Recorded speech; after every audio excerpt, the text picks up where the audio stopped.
Could you imagine being a kid and living in the same cul-de-sac as the man who'd eventually become your NHL coach not once, but twice? Hi, I'm Crystal Blue, and this is Kraken 101, where we're learning the entire roster through fun facts. And today's squid is number 9, Chandler Stephenson, also known as Stevie. Stevie's a forward and a center, and he's currently second in goals on the team, but what might be just as impressive is the number of connections he has to other squids. We already learned that Burke and Stevie shared the same hometown of Saskatoon, Saskatchewan, but did you know that head coach Lane Lambert also lived in Saskatoon when he was a pro player, not only living there, but living in the same cul-de-sac as Stevie when he was 3. Between the cul-de-sac and the Kraken, they also crossed paths on the Capitals, Stevie's first NHL team where Lane was assistant coach. And they weren't the only now squids on that team because Gru was also there, and all 3 of them won a Stanley Cup together. After the Capitals, Stevie was on the Golden Knights where he won another cup before coming to the Kraken last season. But my favorite Stevie anecdote comes from his dad, who said that when Stevie was 9, he had a Bauer sponsorship, and he also had 2 teams, his regular team and his summer team. The regular team was underfunded, didn't have new equipment. The summer team had more than enough. So when the Bauer rep came and offered to give his summer team entire new sets of composite sticks,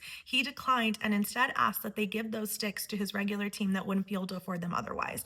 And apparently those parents of those teammates still come to Stevie's dad to this day to speak about Stevie's kindness and how much it means that he gave their kids their very first composite sticks. And speaking of kindness, we've already talked about how Burke and Stevie share a hometown, but did you know that Stevie basically adopted Burke this season, moving him into his basement, including him with his family, and even posting proud dad after Burke's first NHL goal? But Burke isn't even their latest kid because the Stephenson family recently welcomed a beautiful baby girl. And that's all I have for our highly connected number 9, Chandler Stephenson. Make sure to follow to enroll in Kraken 101 because next class, we're having a party.